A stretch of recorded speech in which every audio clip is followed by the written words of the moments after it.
comadres, tudo bem com vocês? Depois de 2 vídeos de react dos episódios de Fiona e Cake, finalmente chegou a hora de eu fazer uma análise mais aprofundada aqui. E sim, eu já tinha usado esse título pra fazer uma live de Bean Puppycat no passado, mas eu acho que faz todo sentido aqui. E eu fiquei até meio reflexiva, porque as HQs de Fiona e Cake, elas foram criadas pela Natasha Allegre, que depois criou Bean Puppycat, então meio que tem uma relação aqui. Mas enfim, gente, eu acho que já tá claro o quanto eu gostei desse desenho. Eu tava esperando há anos por ele, então as minhas expectativas estavam bem altas e ele conseguiu superar elas mesmo assim.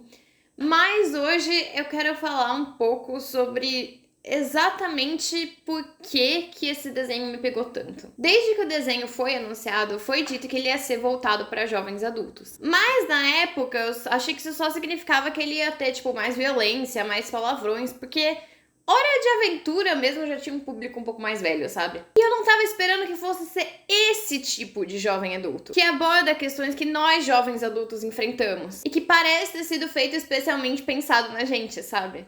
Eu não vou dizer que eu cresci com Hora de Aventura, porque se você me acompanha faz um tempo, você sabe que quando eu era adolescente eu odiava o desenho porque eu achava super mainstream, e eu só fui parar pra assistir quando eu já tava na faculdade. Mas foi sim um desenho que me acompanhou por muitos anos e que me marcou literalmente. E assim, eu tô em constante mudança. Eu não sou a mesma pessoa que eu era quando eu comecei a ver Hora de Aventura 10 anos atrás. Eu não sou nem a mesma pessoa que eu era, tipo, ano passado, gente. E aí, quando eu assisto Fiona e Cake, eu sinto que essa história também mudou e que ela mudou pra algo que dialoga exatamente com as coisas que eu tô passando agora.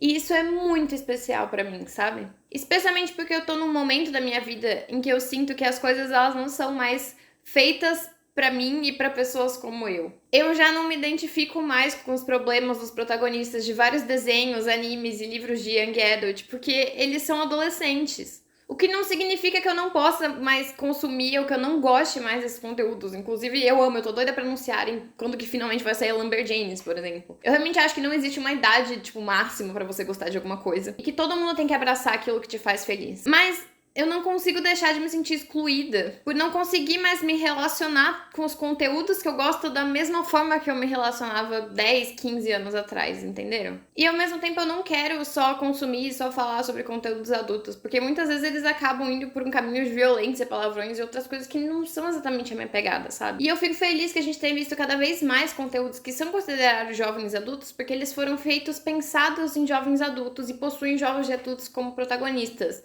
Não só porque a classificação é mais 18. E eu já sentia isso com Harley Quinn, com Bean Puppycat, com Minhas Aventuras com o Superman. Mas Fiona e Cake conseguiu ser ainda mais incisivo, justamente por ser um spin-off de Hora de Aventura, que é um desenho que me acompanhou por tanto tempo. É como se ela considerasse que a audiência de Hora de Aventura cresceu junto com os personagens e continuasse falando com essa audiência de igual para igual. A gente tem no primeiro episódio uma Fiona adulta morando sozinha em um apartamento que ela não tá conseguindo pagar o aluguel. Ela trabalha num emprego que ela não gosta por falta de uma opção melhor e ela já foi demitida de vários outros. A vida amorosa dela tá uma bagunça, ela se sente extremamente solitária. E o grande problema que ela tem que resolver é que a gata dela tá doente e ela não tem dinheiro pro veterinário e ela não tem com quem deixar a gata dela porque ela precisa trabalhar e ela tem que levar a gata junto no trabalho. E ainda assim a gente não vê ela tendo uma crise, chorando, brigando com todo mundo por causa dos problemas em volta dela, porque ela tá tão abatida pela monotonia da vida dela, por todo dia ser igual ao anterior e nada mudar, que ela nem sente mais. Ela só continua vivendo no piloto automático. Tudo que a Fiona queria era que a vida dela fosse mais mágica. Ela tem os sonhos dela com o príncipe de gelo, no qual ela é uma garota mágica salvando o mundo,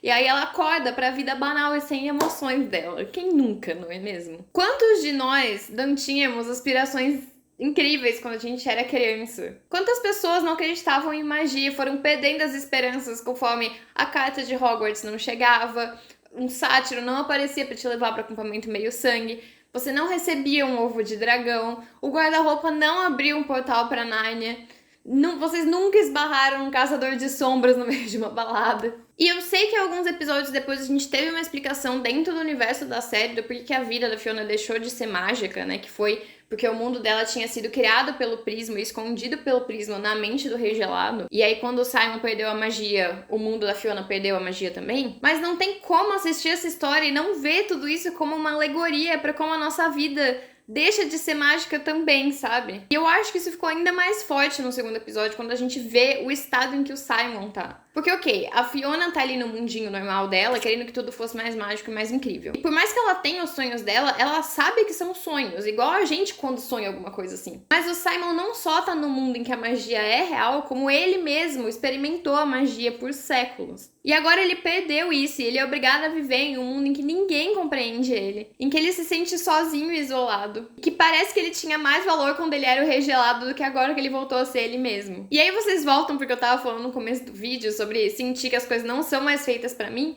e vocês talvez vão entender por que esse episódio do Simon me afetou tanto. Porque ele fez parte de tudo aquilo por séculos e agora ele não faz mais. E não é que ele não goste da magia ou ele não possa mais usufruir daquele mundo. Afinal, o próprio Finn comenta que nunca antes houve tantos humanos em Mu. Mas mesmo com esses humanos, o Simon não consegue se relacionar. Porque lidar com eles faz ele se sentir velho e ultrapassado e faz com que ele pense que esse mundo não foi feito para pessoas como ele e que ninguém ali entende o que ele tá passando e que a única pessoa que entenderia se transformou num ser milenar mágico que controla a ordem do universo. Aquilo ali na letra de Part of the Madness é justamente o que eu venho sentindo há um tempo já, sabe? E foi extremamente especial pra mim que essa música tenha sido escrita e cantada pela Rebecca Sugar, porque vocês sabem o quanto que ela é uma inspiração pra mim, tanto pra ter criado esse canal, quanto assim, pra dar vazão para as minhas próprias criações. E eu imagino que a própria Rebecca esteja passando por reflexões como essa, mesmo que ela seja um pouco mais velha, porque ela ficou 3 anos afastada das redes sociais e sem lançar nada novo. E ali naquele TikTok que ela postou sobre o retorno dela, a gente vê como que ela se preocupa com o que ainda é relevante,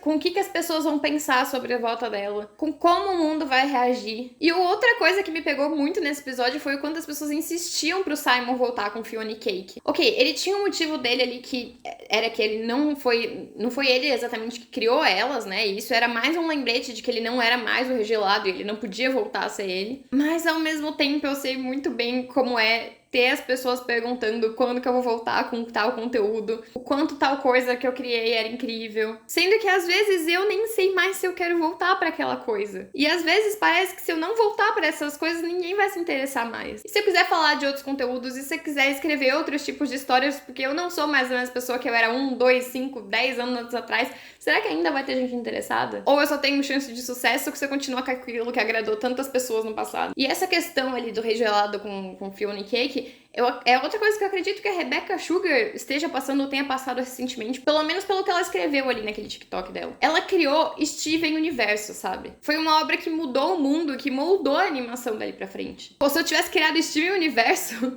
eu acho que ia ficar um tempão me perguntando se as pessoas iam se interessar por qualquer outra coisa que eu criasse.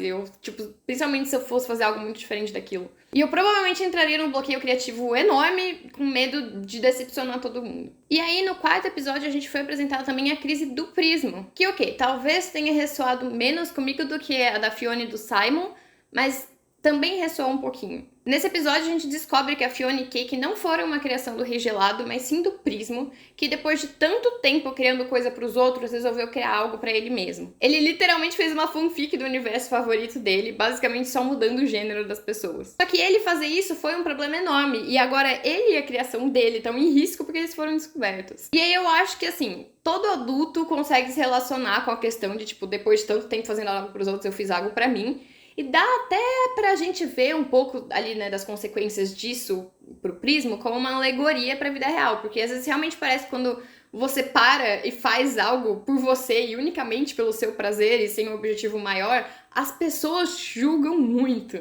Tipo, outro dia eu passei horas fazendo uma planilha no Google pra ranquear todas as músicas da Taylor Swift pra decidir qual era o meu álbum favorito dela. E foi só eu postar isso no Twitter que não deu 5 minutos pra alguém aparecer falando: nossa, você tem muito tempo livre, né? E sim, gente, eu tenho tempo livre, como qualquer ser humano devia ter. Na verdade, eu tenho muito pouco e eu tô trabalhando pra me dar um pouquinho mais. Então, assim, eu posso fazer o que eu quiser com o meu tempo livre. Mas eu acho que essa questão ressoa ainda mais pra quem trabalha com criatividade. Porque realmente, geralmente, a gente tá criando as coisas pros outros e parece que a gente nunca tem tempo e espaço pra criar as nossas próprias coisas. E muitas vezes a gente acaba criando no silencinho mesmo e guardando só pra gente, porque já basta ter que lidar com feedback e tudo mais quando a gente tá trabalhando. É assustadora a sensação de ter as pessoas opinando e reagindo a algo que até pouco tempo ficava só entre você e as pessoas mais próximas. Então, assim, Como vocês podem ver, esse desenho realmente mexeu muito comigo de jeitos que eu não tava esperando. E eu tô realmente apaixonada por tudo que eu tenho visto até agora dele. Faltam poucos episódios pra sair e eu de verdade espero que o desfecho desse desenho traga uma mensagem positiva sobre como enfrentar todos esses problemas da vida adulta. Quem sabe eu não trago mais conteúdo sobre ele pra vocês nas próximas semanas, não é mesmo? Enfim, gente, esse vídeo acabou sendo mais um desabafo da minha vida do que sobre Fiona e Cake em si. Eu espero que mais pessoas que tenham mais ou menos a minha idade, que estejam passando por coisas parecidas com as que eu estou passando, vejam esse vídeo e saibam que vocês não estão sozinhas, que eu tô aqui com vocês e a gente vai sobreviver isso junto. Enfim, o que vocês quiserem comentar sobre isso, podem comentar. Mas eu espero que vocês tenham gostado do vídeo. E se vocês gostaram, não esqueçam de se inscrever no canal e de ativar o sininho para receber todas as notificações.